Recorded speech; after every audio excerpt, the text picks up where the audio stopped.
जमीन की तह में छुपी एक उल्टी बस्ती, एक ऐसा राज जिसने माहिरीन आसार कदीमा के होश उड़ा दिए। बहिराए मुर्दार डेड सी के किनारे जब माहिरीन ने कदीम शहर सुदूम की खुदाई की तो वो मनाजिर सामने आए जिन्हें देखकर हर कोई दहल गया। राख के ढेर, जली हुई इंसानी हड्डियां, पिघले हुए बर्तन और गंधक के वो पत्थर जो आज भी छू लेने पर भड़क उठते हैं।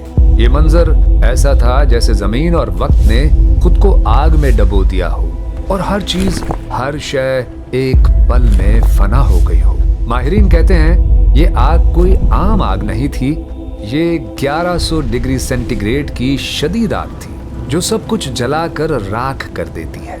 तसव्वुर करें, आसमान से पत्थर बरस रहे हैं, आग चारों तरफ फैल रही है और एक पूरी बस्ती एक पल में राख के ढेर में बदल जाती है। ये उल्टी बस्ती अल्लाह ताला की कुदरत का सबूत है, एक ऐसा पैगाम है जो हर जमाने के इंसान के लिए है। चनांचे इरशाद बारी ताला है, सोम को सूरज निकलते निकलते चिंगार ने आ पकड़ा और हमने उन बस्तियों को उलटकर नीचे ऊपर कर दिया और उन पर खंगर की पथरियां बरसाई। बेशक इस किस्से में अहले फरासत के लिए निशानी है।